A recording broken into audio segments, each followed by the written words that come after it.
요한복음 3장 16절 말씀 가지고 예수님을 만나야 진정한 행복이 있습니다. 이런 제목으로 함께 은혜를 나누고자 합니다.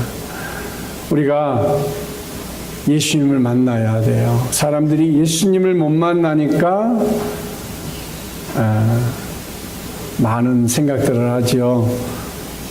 그래서 사람들이 극단적인 선택을 하기도 합니다. 그러나 예수님이 내 안에 있으면 진정한 행복이 있기 때문에 세상에 그 어느 것도 부러울 것도 두려울 것도 또 세상에 우리가 마음 둘 것도 없어요. 그저 하나님의 모든 것이 은혜요 하나님의 축복이라는 것을 순간순간 느끼고 살게 되더라고요. 내 중심에 예수님이 계셔야 합니다. 여러분 마음속에 예수님이 계십니까? 여러분 마음속에 예수로 말미암아 기쁨이 있고 충만함이 있고 은혜와 성령으로 가득 채울 수 있기를 축원드립니다. 요한복음 3장 16절 말씀, 하나님이 세상을 이처럼 사랑하사 독생자를 주셨으니 이는 저를 믿는 자마다 멸망치 않고 영생을 얻게 하려 하심이라. 이 말씀을 통하여서 여러분 어떤 생각이 드셨습니까? 19세기에 영국의 생물학자인 찰스 다윈은 이런 말을 했습니다. 당신의 얼굴에 웃음을 지어보라. 그러면 당신의 얼굴에 나타난 미소로 당신 속의 감정도 웃기 시작할 것이라. 웃다 보면 기분도 좋아지고 기쁘고 평안해지는 것을 느낄 수 있어요. 근데 20세기 행동과학자들에 의해서 이 웃음이 외면당했어요. 근데 최근에 여성 심리학자들의 임상 결과 찰스 다윈의 말이 웃는다면 마음의 감정이 웃게 된다는 결론에 도달하게 되었어요. 그래서 다시 웃음이 많은 사람들에게 인기가 되고 웃음 치료학이라고 하는 것을 이제 학문적으로 구체화하기 시작을 했습니다. 여러분 한번 옆 사람 보고 한번 웃어볼까요? 이렇게 웃어보세요. 하하, 호호, 히히, 후후호호. 이렇게 두 마디씩 한번 옆 사람을 같이 한번 시작. 하하, 호호, 히히, 후후. 억지로도 웃으라는 거죠. 진짜 웃음 치료하는 데를 가보면 강사들이 일부러 웃을 일이 있어서 웃기는 게 아니고 그냥 웃으라고 그래요. 응? 하하하하하 이것을 그냥 계속 하라고 그래요. 5분이고 10분이고 하하하 계속 하라고 그래요. 근데요, 참 재밌는 건요. 그렇게 하기를 10분, 20분 지나면 스스로 정말 자기도 모르게 즐거운 상상이 되고 웃을 일을 만들게 되더라고요. 억지라도 웃으면 기쁨이 되더라고요. 우리 인간이 살다 보니까 억지로 웃는 일이 얼마나 있겠어요? 옆에서 특별히 웃겨주지 않으면 얼마나 웃을 일이 있겠어요? 공채 집사가 가끔 조크를 해요. 아직도 잘 이해가 안 되면 그냥 멍하니 있어요. 근데 좀 더 그게 빨리 캐치가 되면 배꼽을 잡고 웃을 만한 일이 되더라고. 그만큼 우리의 생활이 여유가 없다라는 거예요. 그렇죠?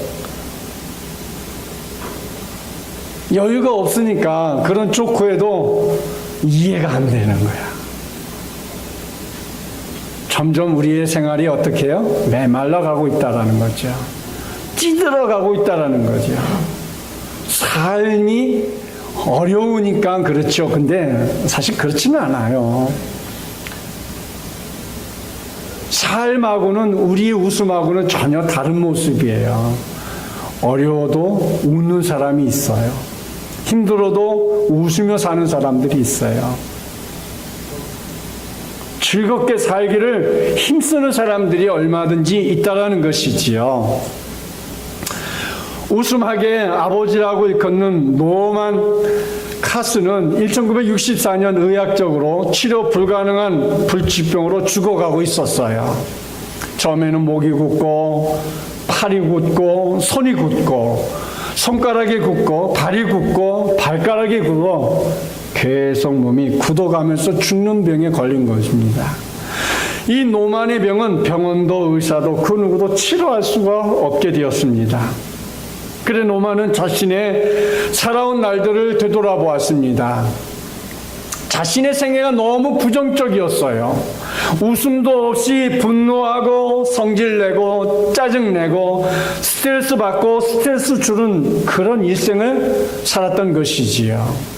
그날부터 노만은 코미디 프로가 담겨있는 비디오, 테이프, 만화, 유목책 등을 보면서 웃기 시작을 합니다. 근데요, 웃기 시작했는데 어떤 날은 하루 종일 웃다가 밥 먹는 것도 잊어버릴 정도로 웃었다고 합니다. 근데 1년을 웃고 지냈는데 어느 날 갑자기 놀라운 현상이 자기 몸에서 일어난 거예요. 자신도 모르게 목이 움직여지고 팔이 움직여지고 굳어가던 모든 기능이 서서히 회복되어져 갔다라는 것이지요. 그야말로 기적이 일어났던 것이죠. 그렇게 해서 그의 굳어가고 죽어가는 몸이 다시 생기를 얻었고 건강이 회복되어서 자신의 모든 것을 바쳐 웃음을 연구하게 되었고 간증하기 시작하였고 웃음하게 아버지라는 애칭도 얻게 되었다는 것이지요. 웃을 일이 있어서 웃는 경우가 하루에 몇 번 되겠습니까? 거의 대부분 웃음보다는 짜증이 나고 스트레스를 받고 분노를 하게 하는 상황들이 더 많은 것이 우리의 현실입니다. 그러기에 웃을 일이 있어서 웃으려 하다가도 웃음은 우리의 삶에서 사라질 수밖에 없어요. 그러니까 그냥 웃는 거예요. 웃으면 뭔가 좀 나만 웃으면 좀 이상한 것 같으니까 그냥 속으로 그냥 콧방귀나 끼는 거죠. 웃다 보면 웃음도 나오고 미소도 쏟아지고 그럼을 통하여서 자신이 삶이 행복한 삶으로 만들어져 간다는 사실을 우리가 생각을 하면서 여러분 억지로도 한번 웃어볼 수 있기를 축원드립니다. 성경이 말씀하는 항상 기뻐하라는 말씀은 진리인 거예요. 조선시대에 유명한 문필가요 해학자인 정수동 선생님이라는 분이 계십니다. 이 정수동 선생님이 어린 시절 한 번은 서당에서 글 공부를 하는데 그만 깜빡 졸았어요. 그러니까 서슬이 펄한 훈장님께서 아니 이놈이 글 읽다 말고 졸고 있어. 야 이놈아! 깜짝 놀란 정수동에게 훈장님은 해초리로 사정없이 매를 때렸습니다. 근데 어느 날은 훈장님이 오후에 햇볕에 훈장님도 끄떡끄떡 조시는 겁니다. 그래서 정수동은 무릎을 딱 치면서 훈장님 조시네요. 그랬더니 훈장님이 지그시 눈을 뜨더니 야 이놈아 나는 조는 것이 아니라 잠깐 공자님을 만나고 오느니라 이렇게 말했습니다. 며칠이 지나서 정수동 소녀는 훈장님을 골려줄 요량으로 일부러 조는 척을 합니다. 아니야 다를까 훈장님은 조는 수동을 향해서 벼락 같은 소리를 질러댑니다. 이야 이놈 정수동 또 조냐?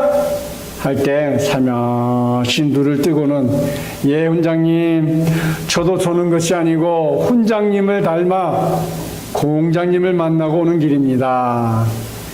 그랬더냐? 그래 공장님이 뭐라 말씀하시더냐? 훈장님이 물어봅니다. 수동활, 예, 제가 공장님에게 가서 며칠 전에 저희 훈장님이 다셔갔는지를 물어봤죠. 그랬더니 그런 사람 안 왔다고 그러던데요. 그래서 훈장님도 공부하는 아이들도 함께 박장대소를 했다는 이야기가 있습니다.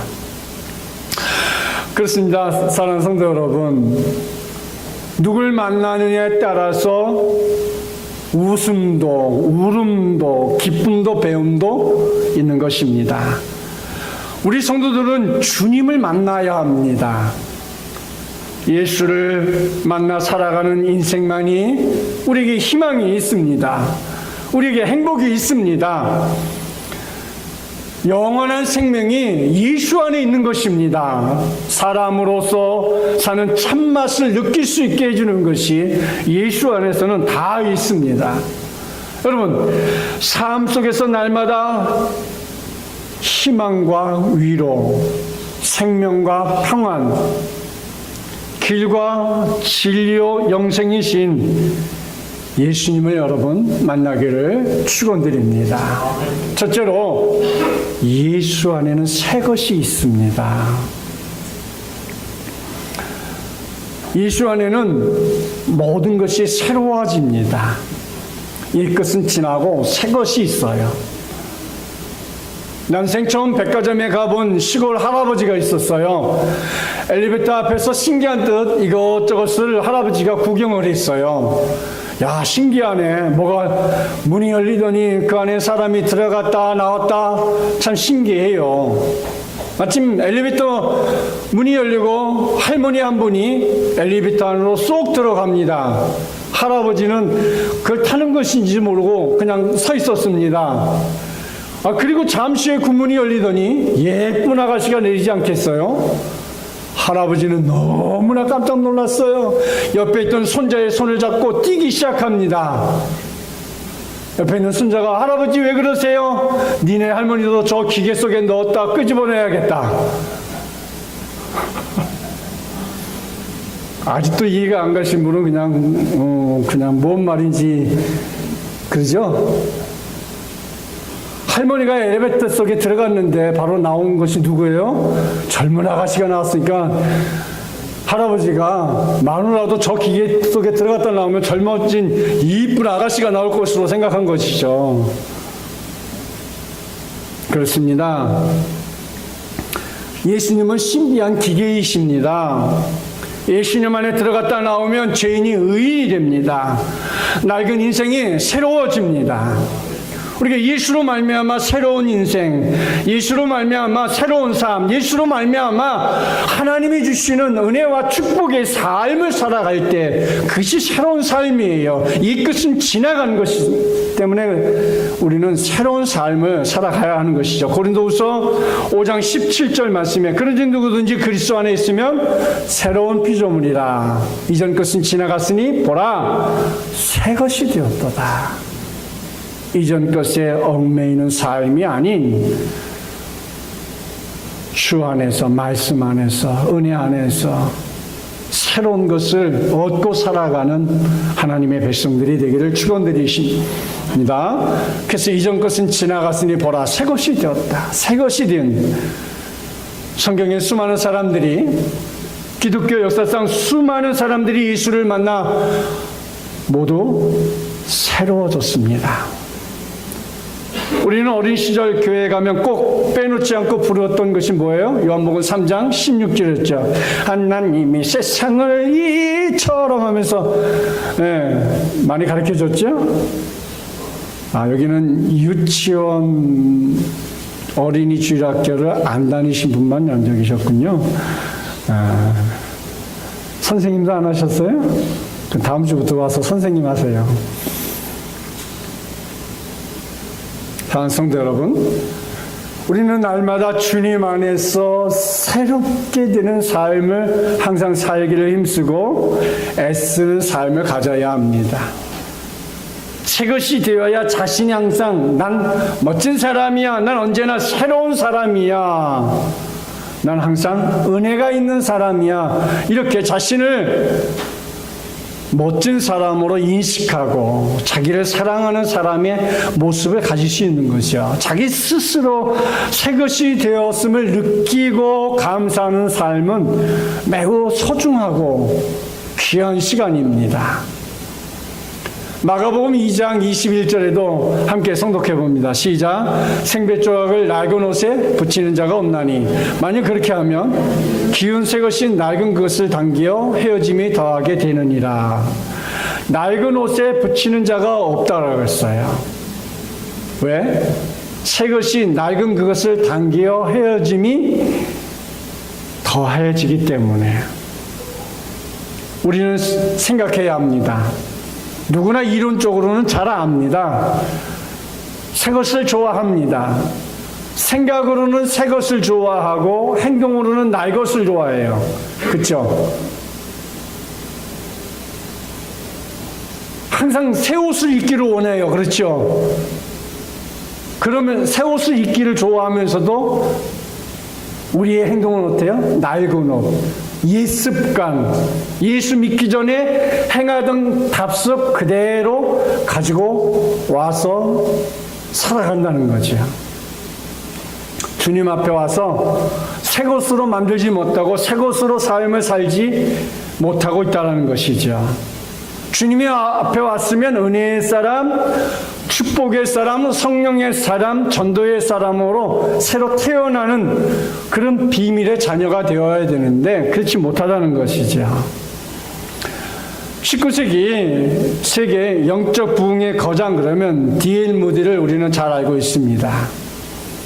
그거 소년 시절 삼촌이 경영하는 시카고의 작은 구두방에서 구두 수송공을 하고 있었을 때의 일입니다. 어느 날 마을교회 키가 작은 킴볼이라는 여선생님이 구두방을 찾아왔습니다. 그리고 소년에게 무디에게 요한복음 3장 16절을 일러주었습니다. 무디는 여선생님의 말대로 요한복음 3장 16절을 따라하면서 예수를 믿기로 고백을 합니다. 그 후로 D.L. 무디는 성경이 좋아지기 시작했습니다. 글자도 모르던 무디가 성경을 읽기 시작합니다. 킴볼 선생님을 통해서 만난 예수는 D.L. 무디를 변화시켜가기 시작했습니다. D.L. 무디가 어디를 가든지 성경을 암송하고 말씀을 외치기만 해도 수많은 사람들이 마음을 감동을 받고 심령으로 변화가 일어나기 시작을 합니다. 미국이 경제공황으로 어려운 전 지역에 다시 한번 희망의 불길을 던지는 불의 사자가 되었습니다. 나라를 살리고 인생을 살리는 기독교 역사상 유례가 없을 만큼 많은 영혼들이 살리는 위대한 살림꾼, 파수꾼, 복음 전도자가 되었던 것입니다. 또 한 번 20세기 성자하면 알버트 슈바이처와 간디를 말하는데 일본의 가가와 도요 히코라는 분을 우리는 또 꼽을 수 있습니다. 가가와 도요키는 한 사람, 한 도시의 시장의 첩이 뭔지 아시죠? 아들로 태어나 본초의 자식들과 함께 살면서 모진 학대와 구박을 받으며 어린 시절을 보내야 했습니다. 12살이 되어서 더 이상 참을 수가 없어 집을 나오게 됩니다. 하루는 어느 길모퉁이에 지나가는데 구세군의 전도대가 나팔을 불고 구호를 외쳐댑니다. 까마지마와 신지마스까, 그리스도와 신지마스까, 까마지와 아나다노 아노 시데이마스. 하나님이 나를 사랑하신다고, 예수님이 나를 사랑하신다는 말을 듣고 구세군의 행렬에 다가가 이렇게 묻습니다. 하나님께서는 서자도 사랑하시나요? 그럼요. 저 감옥에 사는 죄인도요, 사람을 죽인 강도도 사랑하시지요. 어린 소년 가가와는 오갈 데도 없는 거리의 불황아 가가와 도요이코는 구세군의 전도를 통해서 예수를 만나게 됩니다. 그 후로 가가와는 전도대를 따라다니면서 공부하여 일본 땅에 소외되고 자신처럼 어린 시절 구박받고 고통받는 아이들을 위해 일생을 바치는 예수를 전하는 성자가 되었다는 것입니다. 훗날 가가와는 이런 고백을 합니다. 나는 서자의 아들로 태어났으나 예수님은 나를 하나님의 아들이 되게 하셨다. 나는 천대받는 구박덩어리 서자였으나 사랑받는 하나님의 아들이 되었다라는 말, 여러분 매우 중요한 말입니다. 무엇이 가가와를 그리고 위대한 사람, 존경받는 사람으로 만들어 주었을까요? 하나님의 사랑이었다는 것이죠. 예수님을 만나면 강도도 살인자도 서자도 불황자도 하나님의 만남을 통하여 인생이 변하고 새로워지고 축복된 인생을 살아갈 수 있다는 것입니다. 여기에 만남에 은혜가 있고 축복이 있는 것입니다. 삶이 변화시키는 능력이 있는 것입니다. 성경에 나오는 많은 사람들의 이야기는 정말 우리가 볼 때도 다 어렵고 힘든 가운데서 주님을 만나고 주님을 만남을 통하여서 인생이 변화되고 그 삶이 하나님의 사람의 능력을 얻는 모습으로 살고 있음을 우리에게 가르쳐주고 있습니다. 두 번째로 하나님께서 우리를 향하신 뜻이 있어요. 여러분도 예수 그리스도를 영접한 하나님의 뜻이 있습니다. 하나님께서 우리 성도들에게 말씀하시고 계시기를 원하는 것이 무엇인지 아십니까? 영혼을 구원하는 것을 하나님이 제일 기뻐하신다는 것입니다. 마태복음 1장 21절에 함께 성독하옵니다. 아들을 낳으리니 이름을 예수라 하라. 이는 그가 자기 백성을 그들의 죄에서 구원할 자이심이라 하니라. 그가 자기 백성을 그들의 죄에서 구원할 자라는 거예요. 죄에서 구원할 자가 이 땅에 오셨습니다. 왜? 우리는 다 죄인이기 때문에 구원받아야 할 사람들이기 때문에 아직도 구원받지 못한 사람들이 우리 주위에 많이 있기 때문에 전도에 대한 통계를 보면 가까운 친척과 지인들을 전도하는 것이 가장 쉬운 전도 방법이라고 이렇게 말하고 있습니다. 전도하지 않으려는 평신도의 핑계라는 것이 있습니다. 첫째, 난 전도할 줄 몰라요. 둘째, 그건 내 은사가 아니에요. 셋째, 난 생활로 전도해요. 넷째, 그건 목사님 일이죠. 다섯째, 실수하거나 거절당할까 봐 두려워요. 여섯째, 난 죄가 많아요. 일곱 번째, 난 시간이 없어요. 이렇게 말을 한다는 거예요. 로마서 1장 16절 말씀 함께 손독해 봅니다. 내가 복음을 부끄러워하지 아니하노니 이 복음은 모든 믿는 자에게 구원을 주시는 하나님의 능력이 됨이라. 먼저는 유대인에게요 그리고 헬라인에게로다. 내가 복음을 부끄러워하지 아니해야 되는데 우리는 복음을 부끄러워하고 있는 것 같아요. 그래서 복음을 못 전하잖아요. 로마서 10장 10절 말씀에 보면 사람이 마음으로 믿어 의에 이르고 입으로 신하여 구원에 이르니라. 13절 누구든지 주의 이름을 부르는 자는 구원을 받으리라. 사람이 마음으로 믿어 의에 이르고 입으로 신하여 구원에 이른다 했는데 주의 이름을 부르는 자는 다 구원을 얻습니다. 그래서 아직도 주의 이름을 부르지 못하는 사람들에게 이 복된 복음, 이 좋은 복음, 이 복음을 전할 수 있는 여러분이 되어야 합니다.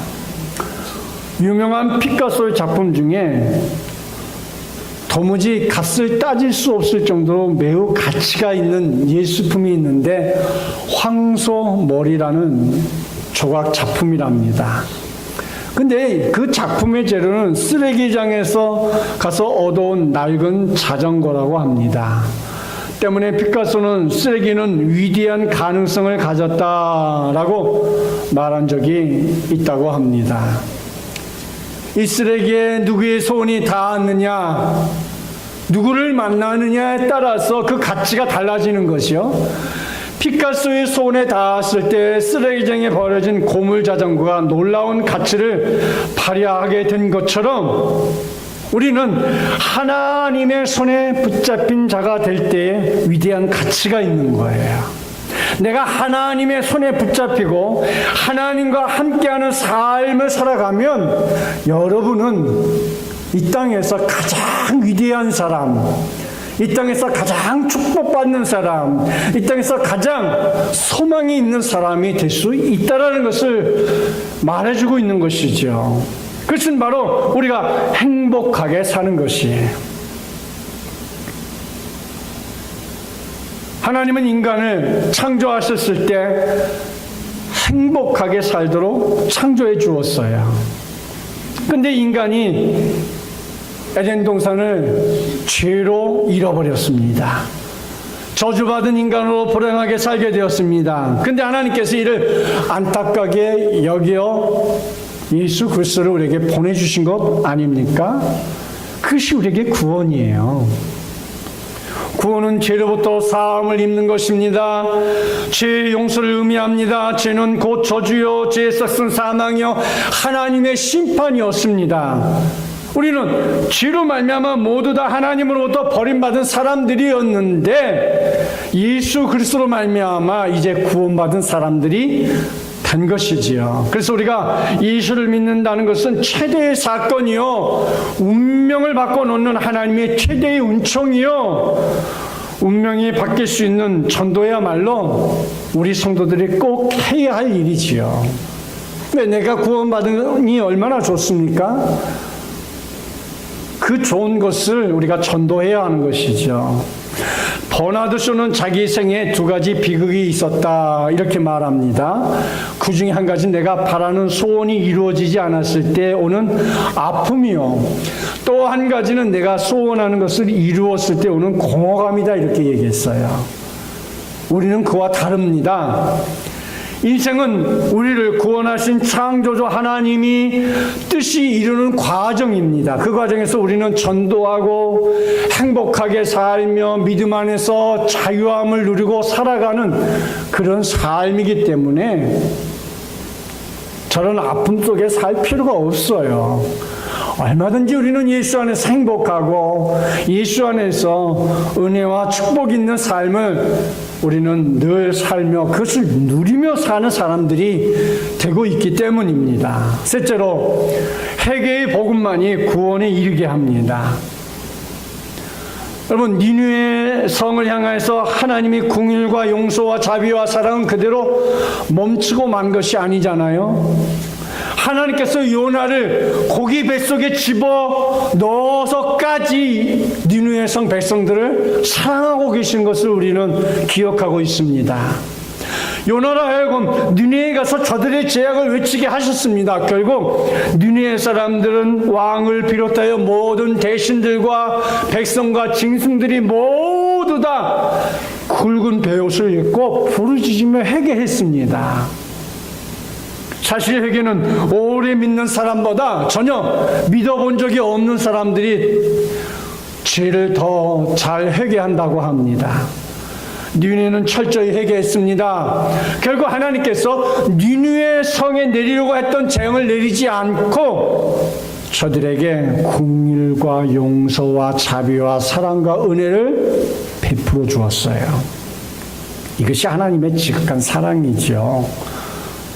근데 요나는 이와 같은 하나님의 긍휼과 용서와 자비와 사랑과 구원의 처사에 반항을 해요.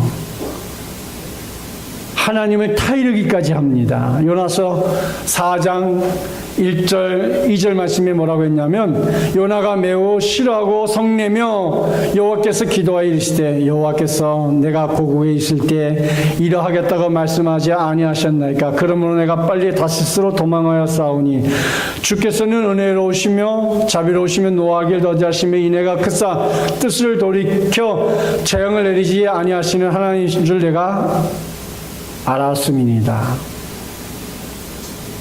그는 죽겠다고 때를 썼습니다. 요나서 4장 3절 4절 함께 성독해 봅니다. 시작. 여호와여 원하건대 이제 내 생명을 거둬가소서. 사는 것보다 죽는 것이 내게 나음이다 하니 여호와께서 이르시되 내가 성내는 것이 옳으냐 하시니라. 요나에게 왜 이런 사태가 오게 되었을까요? 그건 이기적이고 위선적이고 독선적이고 근본적으로 지극한 하나님의 사랑을 거부한 데서 오는 거죠. 인간은 근본적으로 자기 중심적이에요. 가문 중심적이에요. 지역 중심적이에요. 민족 중심적이에요. 위선적이고 독선적이고 배타적입니다. 자기 가문이 아니고 자기 지역이 아니고 자기 민족이 아닌 사람들이 잘 되는 것을 보고 참지 못하는 것이 못된 인간의 습성입니다. 여기에 우리가 전도를 못하는 이유도 있다고 말하고 있습니다. 결국 하나님께서 요나에게 이렇게 호소합니다. 사실 하나님께서 호소할 필요가 없는데 그렇습니다. 그런데도 요나의 양심에, 아니 우리들의 양심에 호소하고 있는 것이 아닌가 생각합니다. 이것도 하나님의 긍휼과 용서와 자비와 사랑의 표시였습니다. 요나서 4장 9절부터 11절 말씀 함께 성독해 봅니다. 시작. 하나님이 요나에게 이르시되 내가 이 박농쿨로 말미암아 성내는 것이 어찌 옳으냐 하시니 그가 대답하되 내가 성내어 죽기까지 할지라도 옳으니이다 하니라.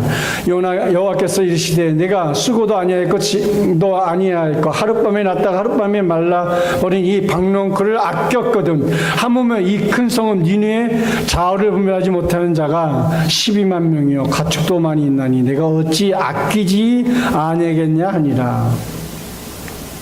10절에서 하룻밤에 말라버린 이 박농쿨도 아꼈건을 요나는 하룻밤에 말라버리는 하찮은 박농쿨도 아꼈는데 요나에게 요나야 니느웨 성이 좌우를 분별하지 못하는 12만 명이나 있고 가축도 많이 있는데 어찌 네가 가서 복음을 전하지 않겠느냐 하시는 말씀이에요.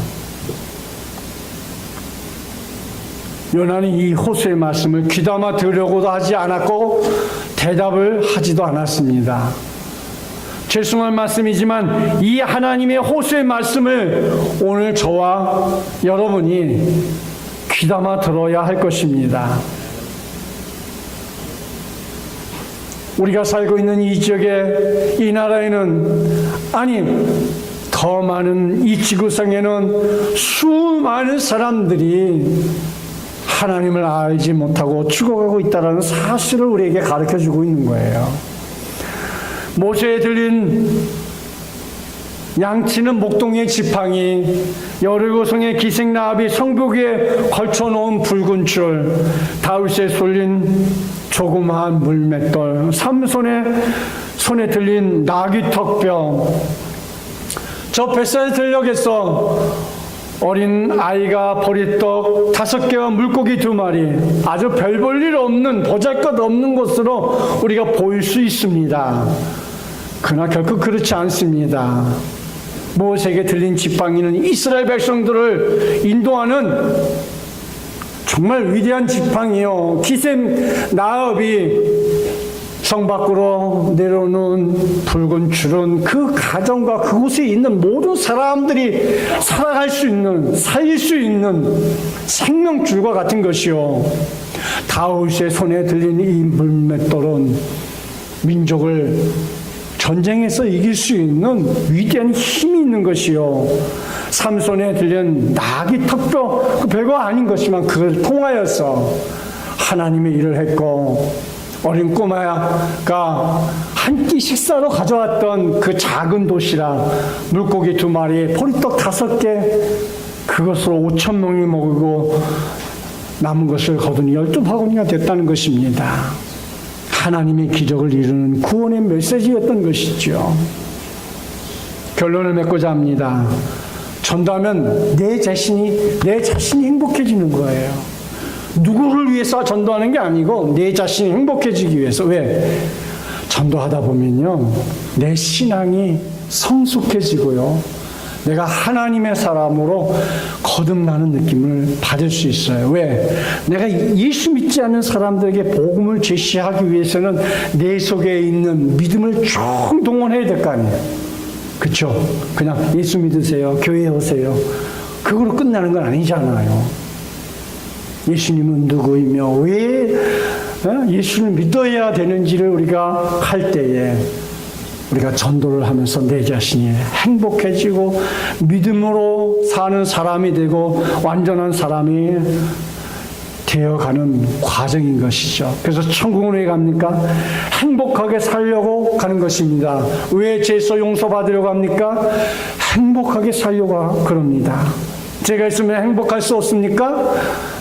우리가 예배를 드리는 목적은 하나님의 행복을 나의 행복으로 누리기 위해서 우리가 전도하는 것입니다. 먼저 사랑할 사람이 있어야 합니다. 그래서 우리가 그 영혼들을 사랑하고 그 영혼들을 하나님의 사람으로 부지런히 전도하여 이런 하나님의 축복을 누릴 수 있기를 축원드립니다.